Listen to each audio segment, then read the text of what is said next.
Hello, everybody. LC Holt here, and this is my update for the week of May the 11th. Today, we're going to be talking about the immortal Al Pacino classic from 1983, Scarface. Joining me to talk about Scarface, as usual, is Ryan Rayonec and Rebecca Ivey. Welcome. How you doing? So, before we get started with the actual 1983 version of this movie, we have to remember that Scarface is a remake.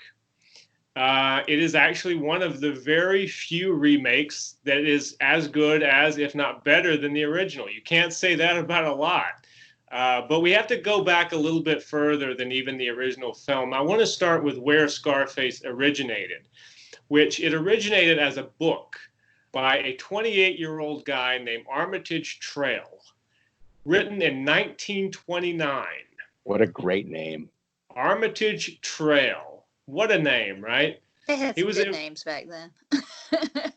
But it's kind of sad because Armitage had a very short life. He only lived to be 28, and he died of a sudden heart attack. Actually, the very same year, his book Scarface, which was based loosely on the life of Al Capone, was released. He died that year because Al Capone's nickname, one of them, was Scarface. So that was sort of, but it wasn't, he wasn't called Al Capone. It was a different character named Tony and everything. Not Tony Montana, but his name was Tony. And a year after the book was published, a year after Armitage died, a guy named Howard Hughes, who we've talked about on this show previously, bought the rights for the book Scarface because he decided he wanted to make a film of this book, a gangster film to beat all gangster films. And in true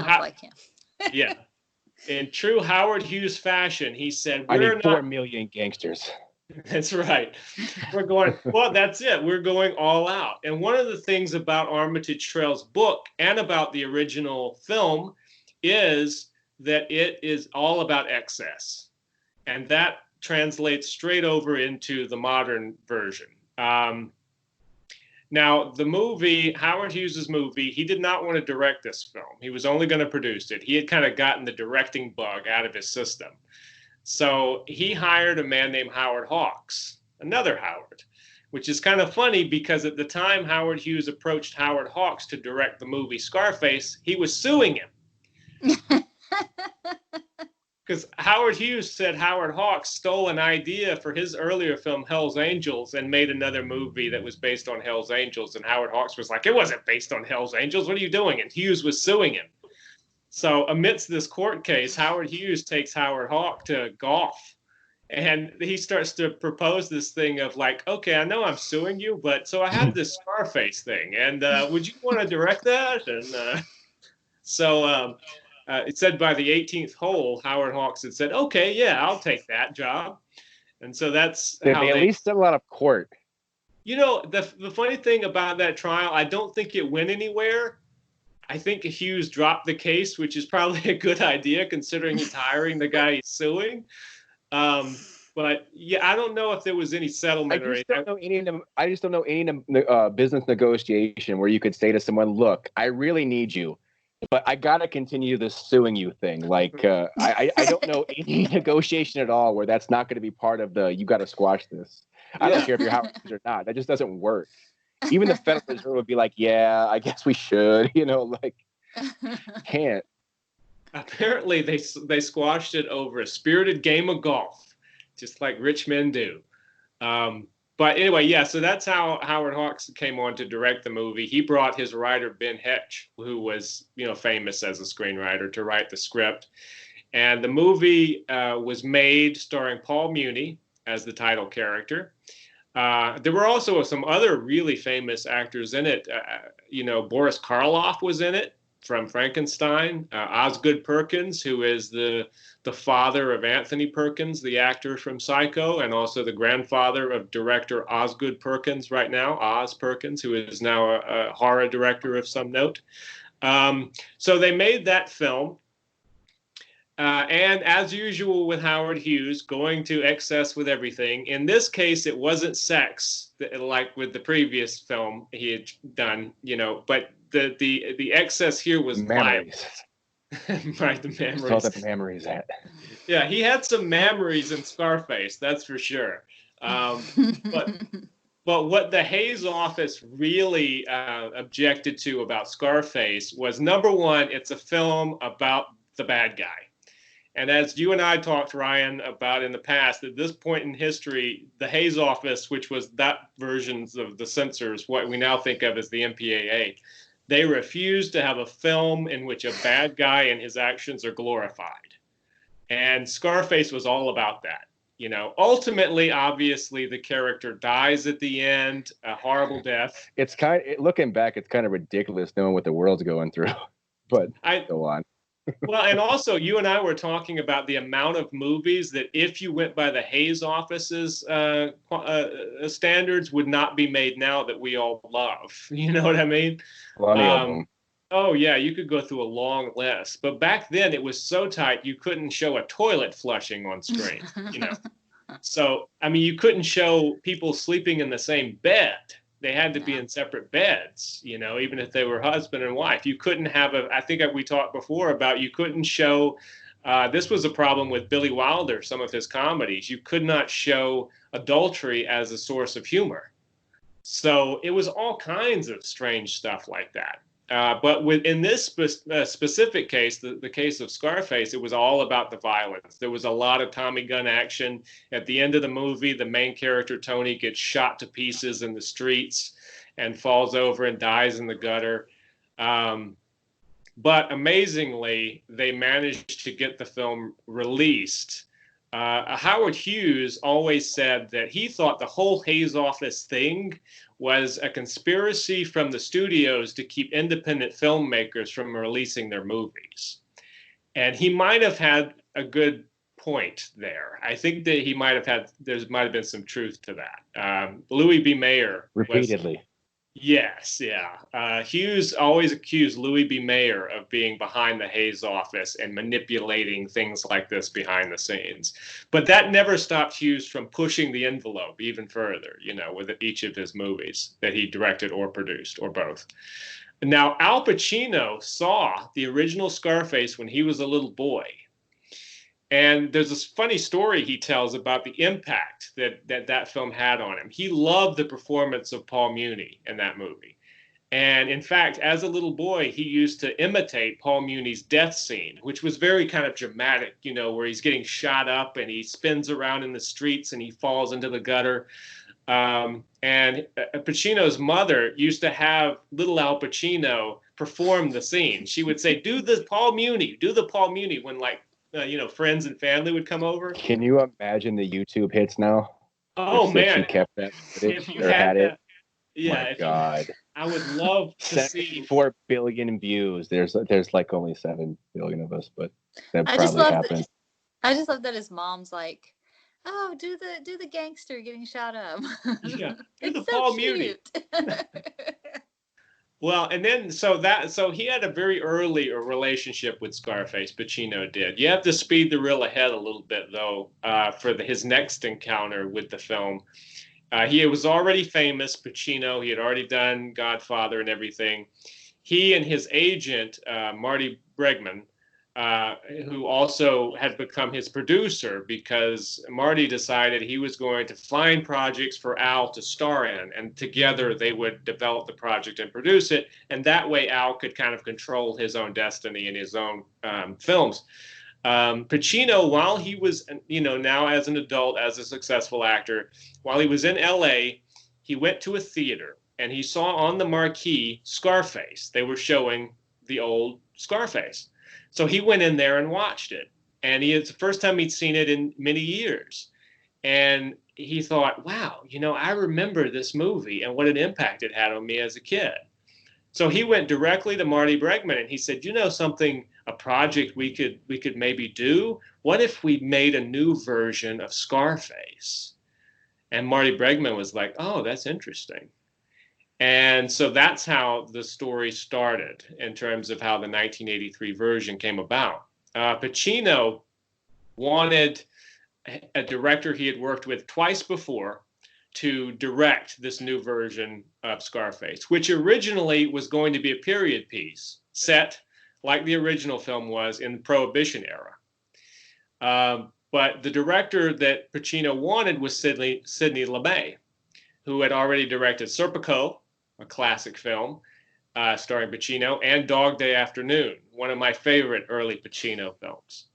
And so Sidney Lumet came onto the project before really they had a script or anything. And the first thing Sidney Lumet said is, we can't do it in Prohibition. He said, we're in the late 70s, early 80s. We have a prime opportunity to update the story, keeping the elements, you know, like the strange sort of incestuous relationship with the sister, which was there in the original, you know, which I'm sure the Hayes office must have loved that. The weirdest part of the movie. It's definitely the weirdest part of the film. He was like, we can keep all that. We can just take it and transpose it to then modern day, which was the early 80s. And he said, what we need to do is set it in Miami, because Sidney Lumet wanted, instead of liquor, he wanted to use modern 80s cocaine. And it was his idea to use the Mariel Boatlift as being the way Tony came into the country and how he got here. And the Mariel Boatlift was an actual event that had happened, in which Fidel Castro had told a bunch of people who didn't want to be a part of his revolution to get on boats and go to America. But bring AIDS.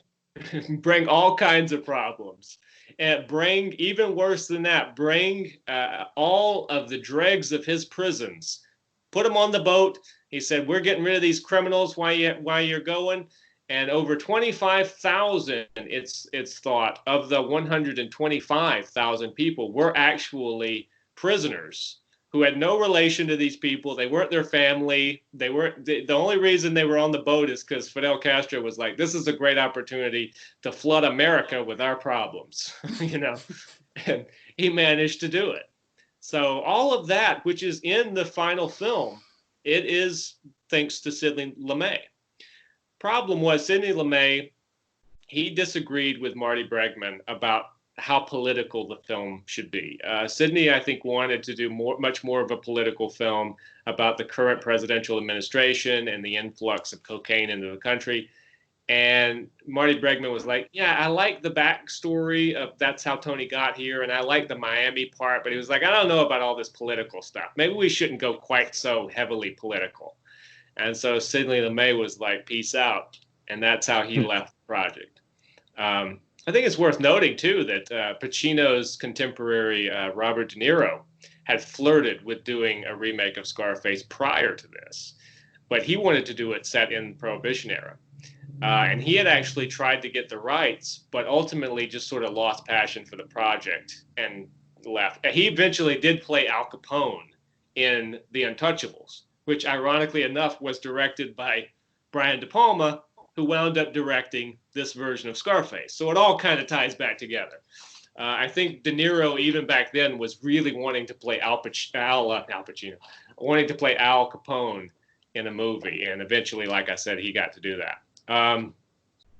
But anyway, so Oliver Stone is the writer that they hire. Oliver Stone couldn't get arrested at this point in time. This is long before he directed Platoon and, you know, his early films. But he was a screenwriter, and he was a major cokehead, let me tell you. He had a lot to contribute to this. But he was hired by Bregman and by, as I said, the new director, Brian De Palma, who had already directed Carrie and Sisters and a number of thrillers. He was hired by De Palma to write the script. And so promptly, Oliver Stone set about researching cocaine. And I was going to say, he's like, okay. Yeah, it's but research. It's all, you know, Stone tells an interesting story about how he was talking to policemen, actual narcotics people in Miami, and he would go into and he would be at their homes, and he would go into the bathroom and like do some blow and then come back out and start talking to these cops. Like, he was pretty brazen with his research, you know what I mean? But he decided that he could not do to actually write the screenplay when he was quite that hepped up. So he tried to distance himself from cocaine. And Stone has always said that this film, ironically enough, helped him get off cocaine, because he had sort of set himself up in a position where he was like, I'm going to make this movie, and this is going to be my swan song to the addiction. So he moved. It didn't help the director of Blow. It did not help the director of Blow at all. No, Tony, he did not. Unfortunate, because he was a fine filmmaker. He really was, yes. And he was his brother, Jonathan Demme. Ted Demme directed Blow, but his brother Jonathan directed, Philadelphia and Silence of the Lambs. And he too is no longer with us, though he, far outlived his brother. He didn't have the same problems. But anyway, I didn't even know he was dead till I wanted to meet him. I was like, this is a bummer. You talking about Ted Demme, the Blow director? Yeah. Because I knew someone. I'm not gonna throw anyone's name on this podcast, but like I was talking to someone, and basically, long story short, like, do you want a favor? And then I actually asked if I could, if he knew him, and he was like, yeah, he died. And I'm like, whoa, I didn't even know. Yeah, and then my dumb ass asked when he dies up, and I'm like, oh. Yeah, Ted Demme's heart exploded while he was playing basketball. Oh man. Yeah, it was not pretty. But it did not help him, but it did help Oliver. Oliver moved to Paris, where he wrote the script for Scarface, and he said that helped him. I don't know that Paris would be the greatest town. I guess it's better than Amsterdam, but I don't know if it's the greatest town to try and avoid cocaine. Maybe he was just hanging out with. Maybe don't do wind sprints when you do it. Do what? Maybe don't do sprints or play basketball. Maybe just chill the fuck out. Right. Just sit there. Please sit there. Go back? Okay, you want to run too? I should say Oliver Stone, he renamed the character. He kept the first name Tony, but the Montana was based on one of Oliver Stone's heroes, Joe Montana. That's where Tony Montana came from. Really? I never knew that. That's kind of shocking. I never knew that. Yes, he was a huge Joe Montana fan. He was like, what are we going to... Tony's name can't be Italian because he's Cuban now. So, I got it. We'll just call him Montana. A couple of decades later, if this came along, it could have been Tony Brady, huh? He could, yeah. Yeah, Tony Brady. Thank God they made this in 1983. The modern version would have been that. Is there still that's one thing I forgot to look. Is there still a green light on that? Are they still doing it? The new one? We'll get to that. But do you want me to tell you now, or do you want me to tell you? It's your world. I'm going to tell you at the end. I want you to sit in suspense. But I want to talk about Al Pacino's preparation for this role. Now, Al Pacino, obviously is not Cuban. Al Pacino is very Italian. But he did want to get into this whole... One way to put it. He wanted to get into this whole, Cuban lifestyle. He wanted to learn the dialect. He wanted to... One thing that helped is Brian De Palma hired the only actual Cuban in the cast, even though there are several people of that ethnicity in the film, character-wise. The only person who was actually Cuban was Stephen Bauer, who plays Manny, his buddy, who comes on the boat with him. He killed it so well, though, that don't you think if a whole bunch of Cubans made a documentary about how this guy doesn't act like Cubans, that any of us would care? He just killed it. He does a great job, and a lot of job. I don't care if you hate him. He killed it. The accent and stuff, but that was Stephen Bauer helping him with perfecting his accent. He also, even though Roberto Durant was a Panamanian, he trained as a boxer with Roberto Durant because he wanted physically to look very, kind of muscular. I mean, obviously Pacino is a small guy, but he wanted to kind of look like a guy who'd been living on the streets and, using his fists and been kind of worldly in that way. And he actually said that he based the swagger of Tony Montana on Roberto Durant. who, as I said, was his trainer as a boxer. He also learned. He didn't say where he learned this from, but he learned from some street people apparently how to fight with knives because he wanted to be very proficient with knives and come across that way. So I can just imagine Al Pacino on the street somewhere, like getting knife fight lessons from some kid. I don't know. That talk about YouTube hits. I'd love to see the hits on that one. Was he like just see some people in the street and like, hey, let's go hang out? I like your knife work. Right. Tell me how my accent sounds while I stab you. But while we're talking about the casting, I was talking about Stephen Bauer. Let's talk about a little lady named Michelle Pfeiffer. Michelle Pfeiffer. Only Golden Girls fans would understand that joke. Yes, they would. I remember that. I remember that. Michelle Pfeiffer was an unknown at that time, and she was cast as Elvira in the film. She had done Grease 2 at that point, though, right? She had done Grease 2. Now, I want to say this, though. Neither Pacino nor the director Brian De Palma wanted her in that role. It was Marty Bregman who pushed for Michelle Pfeiffer. Now I got that stuck in my head. Because they had auditioned a lot of people who were names. They auditioned Carrie Fisher. They auditioned Jeana Davis, who was not really a name yet, but was up and coming. Sharon Stone, Sigourney Weaver, who was already a name from the Alien films. So they tested a lot of people for Elvira, who, you know, the character of Elvira begins as the girlfriend of Tony's original mentor, Frank Lopez, and then becomes his wife. But they decided to go, thanks to the instincts of Marty Bregman, with Michelle. And it's great because Michelle went on. She did Lady Hawk. She did Batman Returns. She did so many films. I was going to say, you know, hey, Carrie Fisher, she would have had a lot of insight as well. Yeah. I think, Carrie Fisher has done a line or two. Yes. I mean, just read Postcards from the Edge.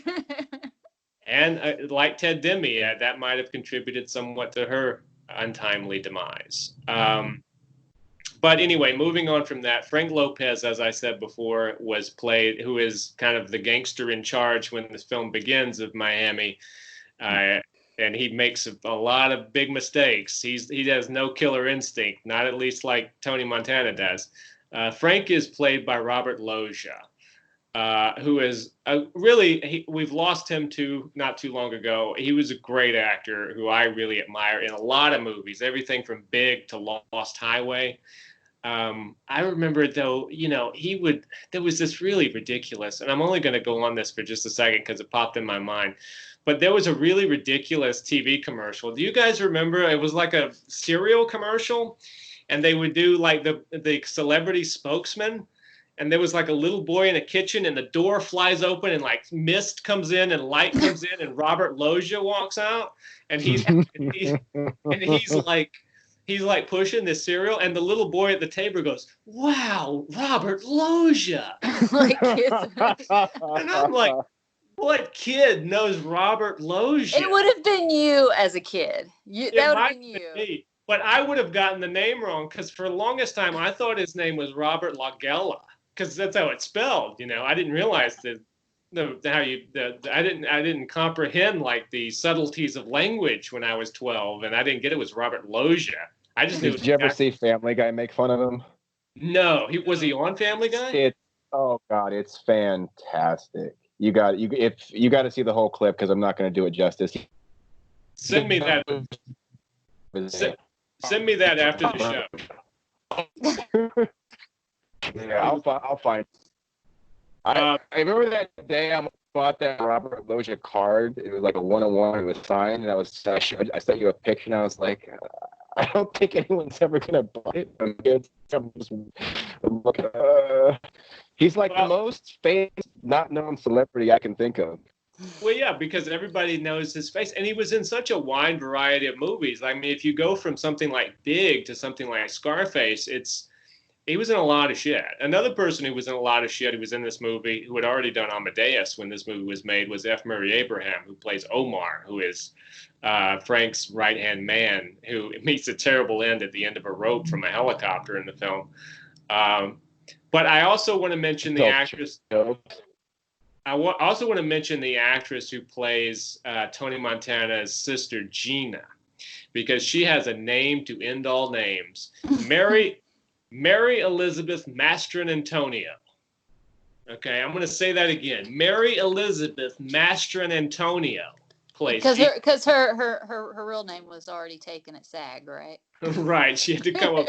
Right, it was sort of like the Engelbert Humperdinck story. You know, that's not his real name. His real name is Frank Dorsey, but he chose Engelbert Humperdinck. It's like, oh wow, okay, interesting choice.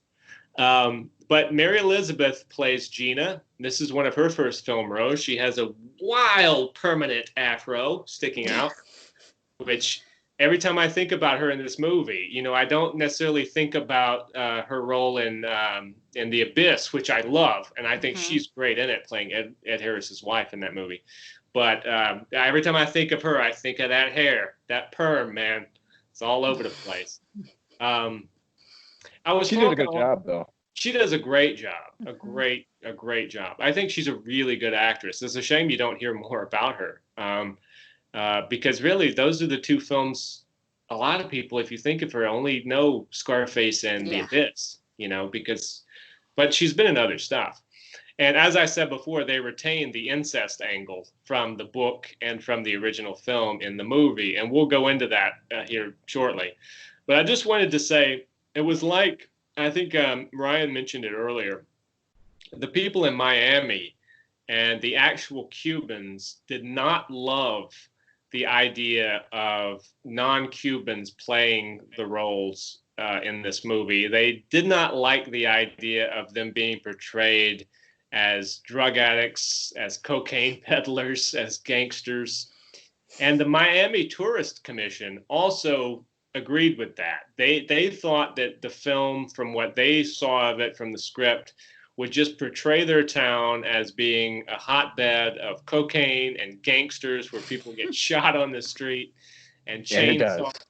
Well, you know, I mean, obviously the tourism board didn't want to say that, you know, because there was so much pressure and protesting that when filming began on Scarface in Miami, people were afraid for their lives in terms of people in the cast and crew. I think probably not the best way to contradict your city being a hotbed of crime is to send death threats to the filmmakers who are coming into the city. But they got death threats. It was so bad. Were they fine with Miami Vice? No, I'm kidding. I don't know. That's a good point. Maybe because that portrayed cops first. Yeah. I don't know, because this was all about the gangsters. Yeah. But one way or another, they ran the production out of Miami. There's only a few scenes actually shot in Miami. Tony's mansion, for instance, is not in Miami. It's in Santa Barbara, California. And a lot of other scenes were shot in California for this movie. Some things even in Louisville, Kentucky, if you can believe that. It doesn't look like... I was shocked when I found that out. I was like, this does not look like a Louisville movie. No. But some stuff was shot in Kentucky. It's interesting, I was speaking of the mansion, one of several scenes, I definitely want to, be able to talk about some scenes from this movie on this show. So I'm just going to throw this out while I'm talking about the mansion, and it has some fun stories to it. The final shootout in which Tony Montana, faces down Sosa's men in his mansion is one of the all-time great examples of violent excess in a film, and it has an interesting story because Pacino got really injured in shooting that scene.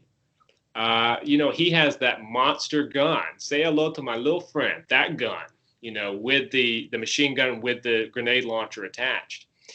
And I don't know that Pacino was very familiar with operating these sorts of massive guns, because in a scene where he has to fall down and then he reaches back over to grab the gun he'd just been shooting, Pacino grabbed the barrel of the gun, which was scorching hot. And it actually, he tells the story, his hand fused to it. It was so hot. He couldn't open his hand. I guess he should have found some folks on the street to teach him some gun work. Don't grab, after you just shot 1,000 rounds, do not grab the barrel of the machine gun. Yes. It was this burn was so bad, it took him out of commission for 2 weeks on the film, which must have been quite a delay because Scarface is not a movie that has a lot of other characters and scenes. I mean, Tony Montana's in pretty much every scene of the movie, but they had to find stuff to shoot. Like, let's shoot a palm tree today. You know what they ended up doing? A lot of the stuff where you see the men coming into the mansion, like where they're running around the swimming pool and they're, climbing the wall and all that, that was shot during those 2 weeks. They were like, how many scenes can we get? Just shots can we take of just people running into the mansion? So you had all this excess shots of, the Sosa's men. Do we need some shots of Pfeiffer? At least was done well. Say what, Ryan? That part at least was done well because of it. It's one of the more realistic fight scenes. Most especially involving guns in Hollywood. They usually get so dumb, like Indiana Jones. Like no one's letting off 75,000 rounds and not hitting anything directly in front of them. Yeah. But this was more. People are closing in on you, and you could see them coming, and you're not getting out of this, but you're at least going to go down 300 style.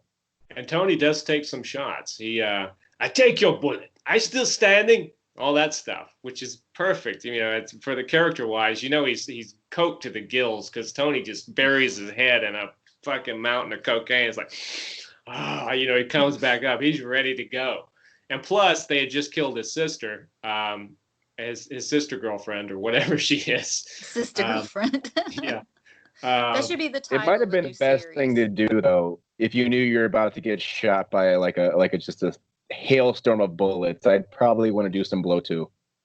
He does do quite a bit of blow. He does his blow, grabs his grenade launcher, and heads for the door. Jeana's death scene. In fact, there are kind of like 3 key scenes in this movie that go into Tony and Jeana's relationship. I mean, the first time you really get an idea that Tony might have a little more than brotherly love for his sister is in the scene. Remember when he's talking to the cop in Babylon Club and he sees her dancing with that other guy and she goes to the bathroom and then he busts in there and tells her, not to hang out with this guy. And just De Palma does, wonders with it, the way he directs it, because he has these scenes where every time Tony will see Jeana and you see the jealousy coming in his eyes, like everything slows down and you hear the music, and he's like, you see the intensity of his obsession with her, which is probably capped off in I think what is the scene that is the downfall of Tony Montana, or at least the beginning of it, when he kills Manny over Jeana. He didn't realize they just got married.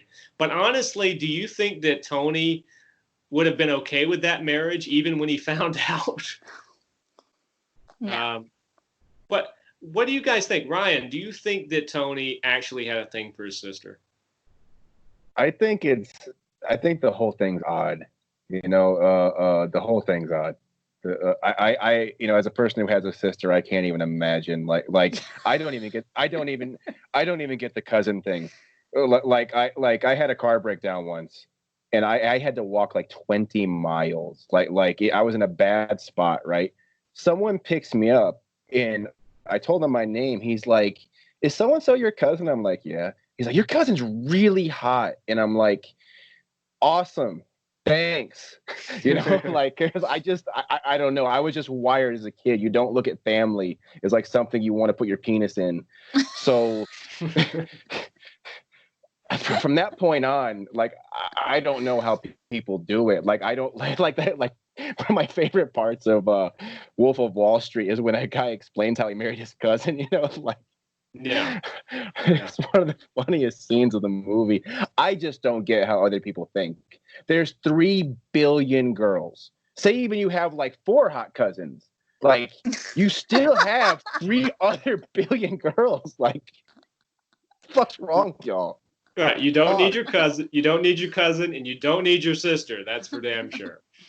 Maybe that's why Tony's mother was like, "You're not going with him, Jeana. I already have sensed his incestuousness."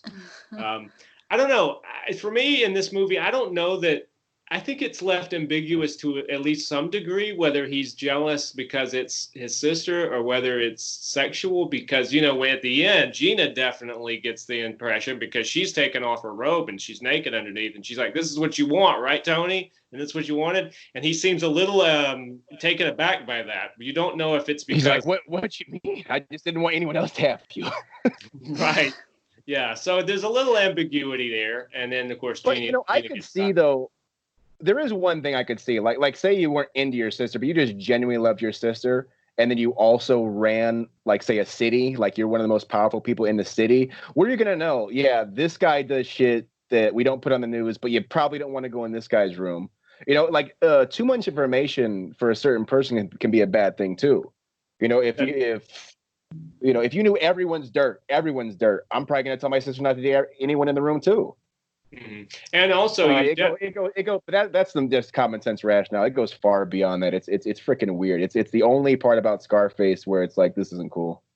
Yes, yeah. And Tony, I mean, like I say, the beginning of the downfall of Tony, is because obviously he was like brothers with Manny, and he just shoots his ass just cold-blooded dead over Jeana and without a second thought. And you do get and then sense... why would anyone else want to run with you, like in a business world setting after that? You killed one of your, quote unquote best friends. So yeah, let's do business. That's why no one wants to play for Jerry Krause to this day. I mean, that's the thing about Tony. There are several key moments in the film where if you look at it, you can see the people around him going, "Oh God, did he just do that? So now we have to deal with that." Another good example. I misspoke as Jerry Krause is gone, but you know what I mean. Like, that's why for so long no one wanted to play for him. It's a similar situation. Sports analogy.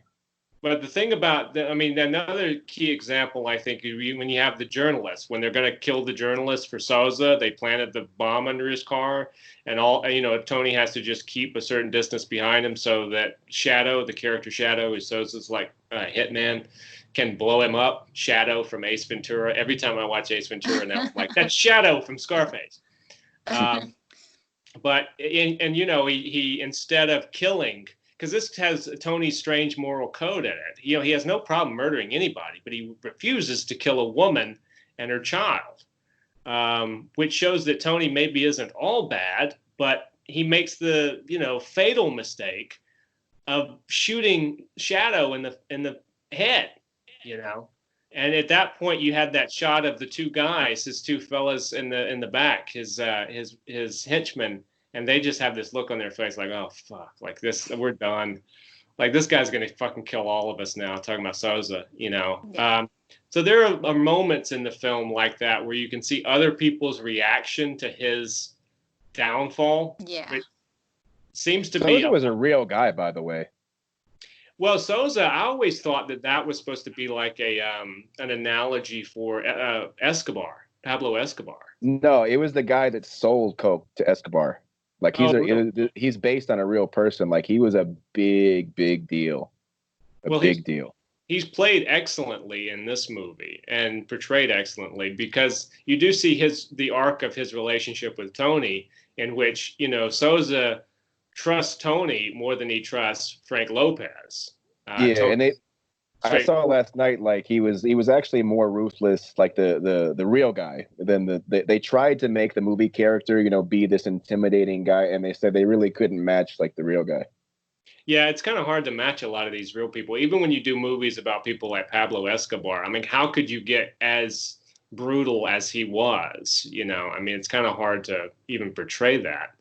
I think every scene in this movie that has Elvira, Michelle Pfeiffer in it, past a certain point is always, very good. I mean, the bathtub scene where she comes in, and he's making fun of her, and even then you can start seeing him throw people out of the room. He's like, "I'll do it. It's me. Who put this together? Me." Because Tony. I like when he buys the car. She's like, "What is that?" Yeah, he's like, she says, it looks like somebody's nightmare. You know, it's like, I've used that line. I have to admit, I've totally lifted that line before. My favorite scene with them, though, is one of my favorite scenes in the movie is the dinner scene. You know, when he's talking about how she polluted her womb and she's infertile and she just flips out. And then, you know, Pacino gives this great, like, half drunk, half stoned monologue to all the other people sitting in the restaurant about, you think I'm the bad guy? You're the bad guys. You'll never see a bad guy like this again. Yeah, that's a great scene. It's one of several scenes. It's like, how did Pacino not get nominated for this movie? It's a hell of a performance, you know. That's one of the standalone scenes in movie history. Oh yeah, yeah. And you could take a couple like key scenes in this movie. I mean, there are scenes in this movie that I still laugh at, no matter how many times I've seen it, and I'm still affected by. The scene with Manny by the pool, where he's like, "This is what women want," and he sticks out his tongue. And Tony's like, "What's that? You look like a lizard," you know, with the tongue. That makes me laugh. I don't care how many times I've seen it. Because I kind of probably know some guys who would do that, or have known people who would think that that is a good thing to do. Even Tony gets that you don't stick out your tongue to a woman. She slapped the fuck out of him. But the funniest thing is when Stephen Bauer's walking away and he goes, "Lesbian," over his shoulder. That cracks me up every time. I wanted to say also, one of the things that's transitioned over from the original movie is the catchphrase that inspires Tony in both movies, both versions of Tony. There is a scene in the original where Paul Muni looks out the window and sees the billboard that says, "The world is yours." And then in the remake, you know, he looks up at like a Goodyear blimp and sees, "The world is yours." And both films end with the main character getting shot, absolutely gunned down to death in front of a sign that says, "The world is yours." Because in the original film, Paul Muni dies in the street and the camera pulls up and you see the billboard there that says, "The world is yours." And with the remake, you know, you had Tony get shot and he has the big globe in his mansion, you know, that says, "The world is yours" on it. I wanted to mention that because that's become one of those great catchphrases. I love it. You know, I'm glad they included it. De Palma included it. Now, I can't go through this movie without talking about the score. Giorgio Moroder's score, which, I'm sorry, I think it's really great. Is it dated? Sure. You know, is our songs like "Push It to the Limit" a little dated? Yeah, it screams of the early 80s. But that's where the movie takes place. Exactly. So it's about the moment in time. Yeah. I thought it was perfect for the time. Now, I'm going to tell you. I love how you used to, like, just the high-pitched sounds in different places. Yeah, and some of some of the more eerie sounds, like and it's not even music. It doesn't sound like it. It's just like strange, like horn sounds that just come and go throughout certain scenes where there's menace. I love that bit of music. I think it's like, wow, that's really menacing, and without even the government was like testing this during MK Ultra, and the results were inconclusive. We're just going to put it in the movie. Yeah, it's like, wow. It's like, oh, I like that. We'll put that in the scene where Omar gets thrown out of the helicopter.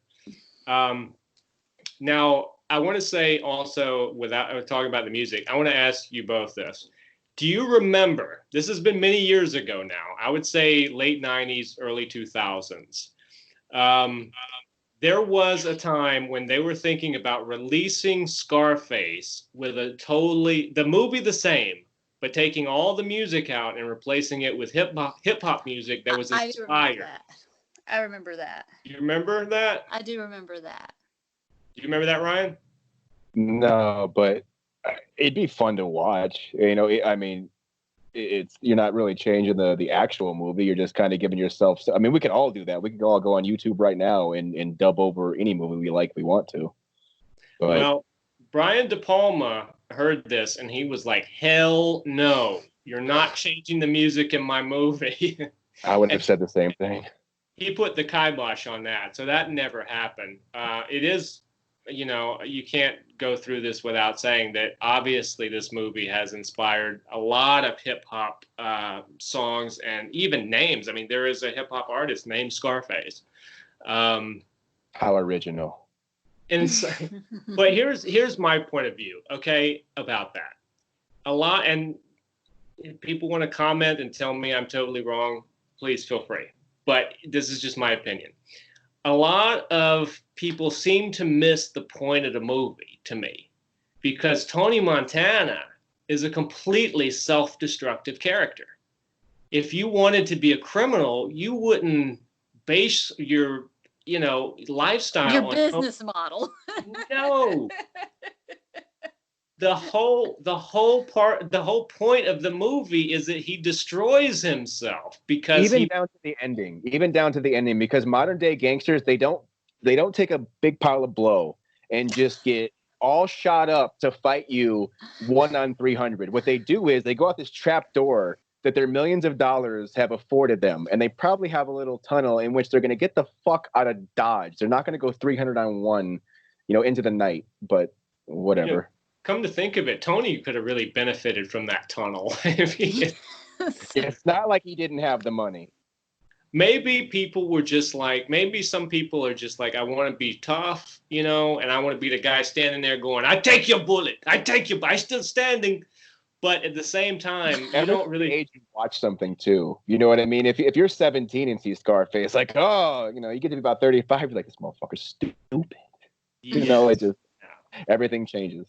Because Tony just totally destroys himself. I mean, through his own hubris, through his own addictions, through everything like that, he just totally goes off the rails in a way that he could have succeeded. I mean, there are many ways Tony could have succeeded in what he was doing and prospered for years and years to come. Obviously, he fucked up by betraying Souza, because by the time the journalist finds the bomb under his car, it's like the guy's covered with protection. Souza says, there's no way we can get to him now. You fucked it all up, Tony.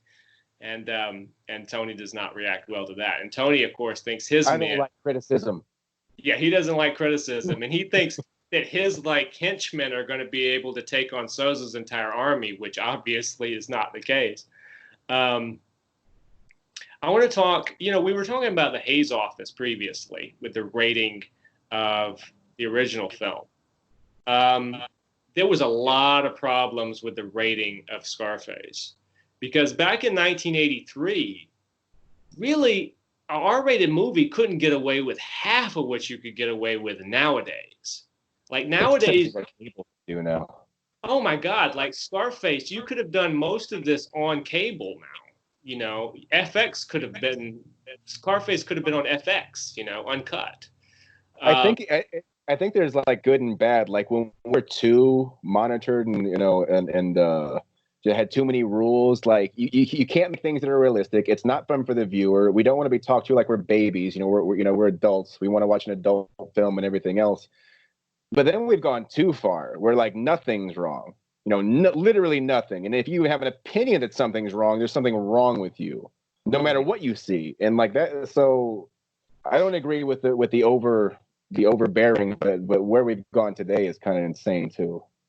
Well, I wanted to mention, I think, Ryan, you'll like this in particular. I want to mention how Brian De Palma managed to get around this whole not getting an X rating on Scarface. Because the MPAA... But go ahead. The MPAA was definitely, they were dead set about giving Scarface an X rating no matter what they cut out of it. And some of the key scenes that they kept harping on were the shootout at the end and, of course, the infamous chainsaw scene. That was the one that they kept going on and on about. And Brian De Palma has always said there was never anything shot for that chainsaw scene in which you saw a chainsaw going into flesh. You never saw any arms or legs being cut off. He said it was never even filmed that way. But the MPAA objected to the idea of the suggestion of a chainsaw cutting through flesh. Okay, so they didn't even have a problem. It wasn't that anything was horribly graphic. They just thought the scene was too suggestive, which to me sounds insane. Because you're telling me that a film has done such a good job in suggesting something that you don't see, that in and of itself makes it obscene? That's absurd. I can't wrap my mind around that. And Brian De Palma couldn't wrap his mind around that either. And And they started making little cuts, because what the MPAA used to do is they used to do, you know, take 3 frames out here, take 5 frames out there. And if you think of a 35 millimeter film print as being 24 frames per second, if you take 3 frames out, you're literally taking a very small fraction of a second out of something. It's not going to make any difference. But this is their guidelines. And they're like, if you just take a few frames out here, you can have your chainsaw scene. So he would take a few frames out. So he would go back and forth with these folks 5, 6 times, taking these frames out. And every time they would give him an X rating. And it actually got so bad that De Palma called for arbitration with the ratings board. And he got Roger Ebert, the film critic, who really admired seeing the movie in its early form. He got him to come. He got the Florida head of the organized crime division of the police to come. And he got Alan Freiberg, who was an owner of a major theater chain throughout the country, to come. And all 3 of them testified on behalf of the film as saying the film represents crime as it exists. So to cut things out arbitrarily is lying to the audience and hinders the film. Well, after this intense arbitration, the MPAA eventually had to say, okay, we're going to give you an R rating on your final, on like your 5th or 6th cut down version of Scarface. Well, what Brian De Palma did, he didn't admit to this until much later. He actually took the original cut that he never trimmed and released that with the R-rated version. So he pulled a little fast one on him. You know, he said, yeah, this is the trim version, but actually the version that came out was was his first cut of the movie. And he just slapped an R rating on it. So he managed to get to the film that he wanted out. And De Palma was actually very good at this. He did this on several other films that he did. He's kind of a tough guy when it comes to a lot of this stuff. You know, he wants the film that he saw made, the film he intended to be released. And he's managed almost always to get that through hook or through crook. One thing I wish they had cut out was that damn clown at the Babylon Club. That thing freaks me out.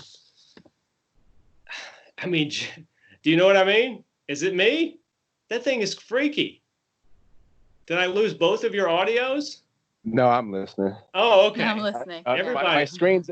I was trying to make sure before I even said anything again, we're all on the same the same wavelength. I got like more DMs than I've got in like a month, all at the same time. And every time, I don't know if you could see my hand every now and again, I was trying to readjust my audio. So I was just trying to make sure that I wasn't interrupting you in the middle of something good. They're all saying, hey, Ryan, you know Elsie Holt? This is amazing. Wow. Can you tell him that You're Next is the greatest movie I've ever seen? But anyway, this film was released December the 9th of 1983. It was released up against Dirty Harry film.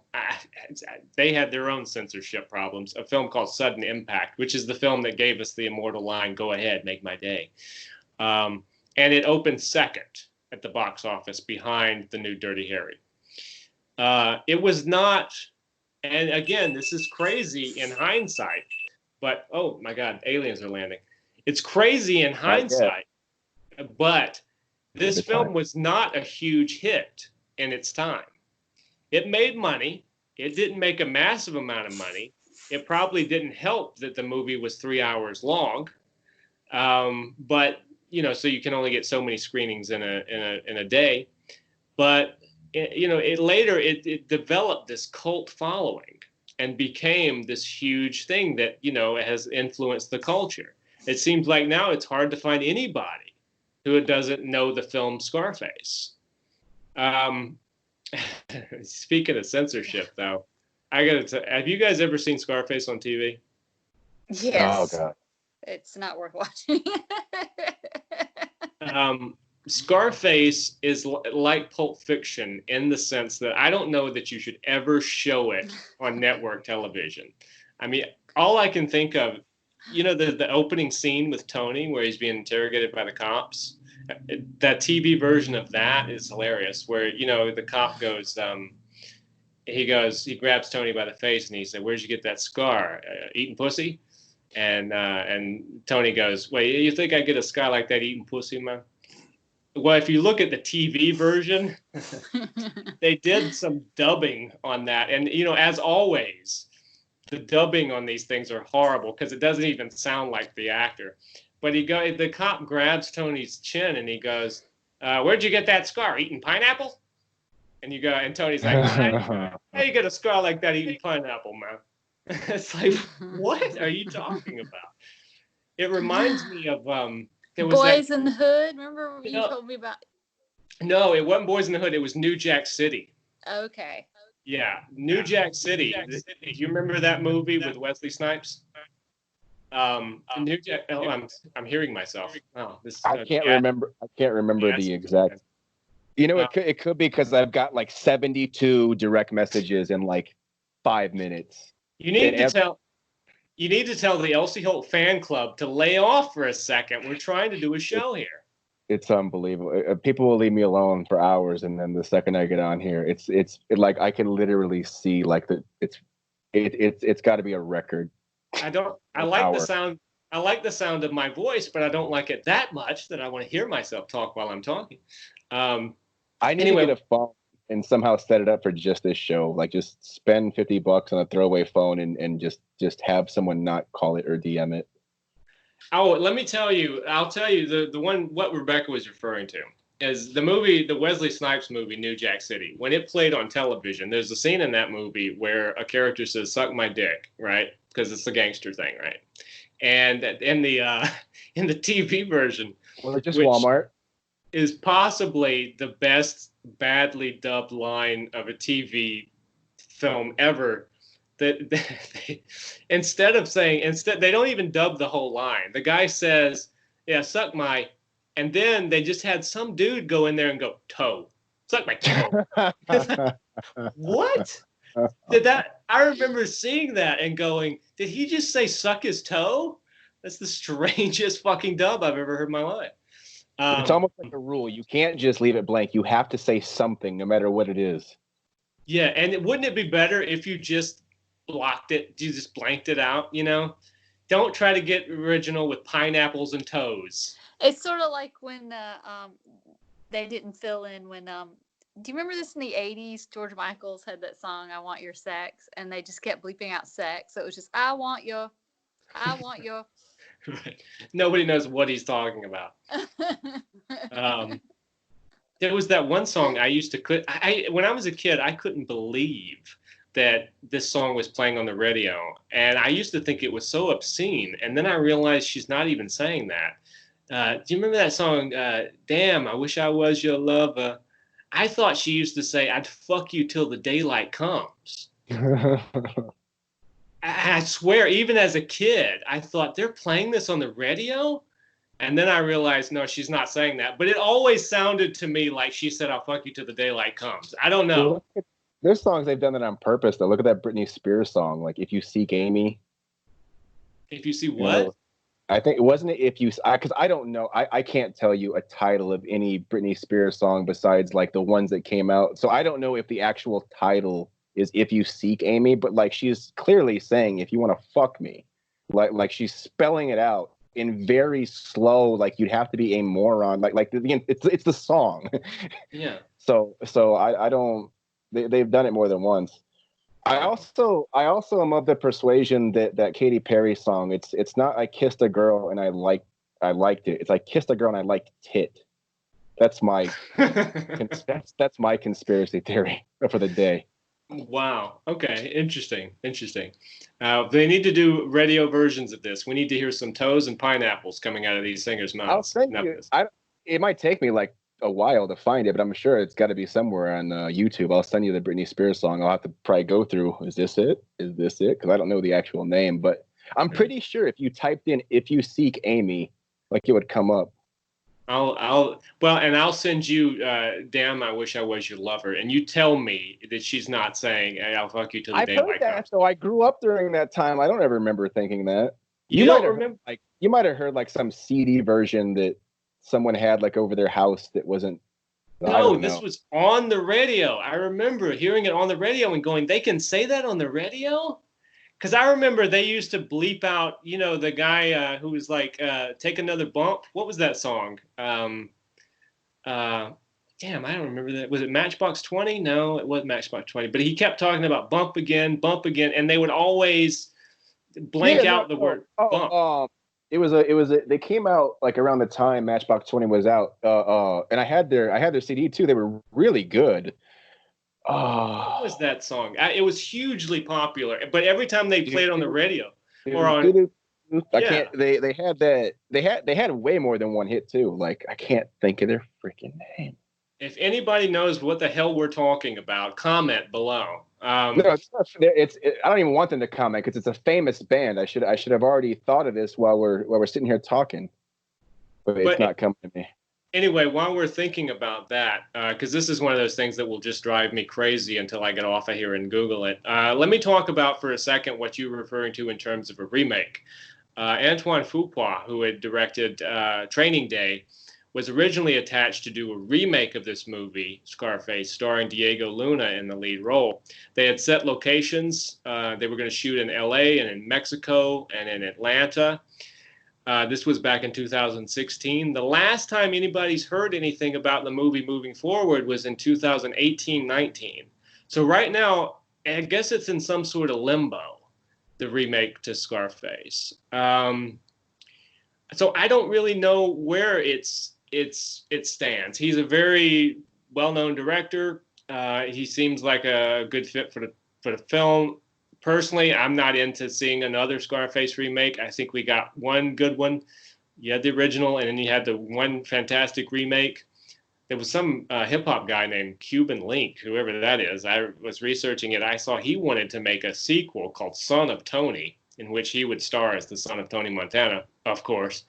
But that fell through because I think, you know, whoever owns the rights were like, who is Cuban Link? No, you're not doing a sequel to our movie. Are you kidding? So the sequel never happened. I don't know. There is a possibility. Third Eye Blind. It was Third Eye Blind. Third Eye Blind. That's right. Yeah. Bump again. That was going to drive me. I couldn't even hear your words. It was driving me so insane. I'm like, yeah, LC's talking. And it's just going to drive me nuts. I wasn't going to stop till I thought of that shit. And I was talking about the very thing you and I were about to talk about earlier, and I said, wait till the end. So it all just sort of intermingled. But I'm glad we got closure. See, they actually cast a Scarface. It wasn't just the director. They cast a Scarface, too. I remember reading the whole article. It was Diego Luna was the guy. Yeah, okay, yeah. So let me mention that part when I was in my deep thought of, because I was literally trying to hear everything you were saying while trying to not drive myself insane. I'm like, I had the CD. It was in my car every time I went to work. Like, you know, it was driving me nuts. Well, I'm glad we got that because it would have really sucked to have ended this show without knowing the answer to that question, and the answer is Third Eye Blind. Forget the topic. We have to think about stuff that befuddled our minds in the middle of talking about the topic. And the answer is pineapple. But anyway, we're going to get off of this channel here. We've run out of time with Scarface. I tried to get in as many specific scenes as I could. There's so much you can talk about with Scarface. But I think we worked in a good bit of stuff, even if we just kind of had to breeze over some stuff. But that's the story of Scarface, and that's our opinion about the film Scarface. I love it. Brian, what do you think? I love it. Rebecca? I wouldn't recommend following his footsteps, but it's very good. No. Yeah, what do you think, Beck? Yeah, it's a good film. Good film. Yeah, it's a good one. So anyway, on that note, we're going to head off of here. I want to thank you guys for joining me. I want to thank you guys for watching. And until next week, when another stunning topic we'll be discussing, I want you all to stay healthy, stay sane, and take care of yourselves.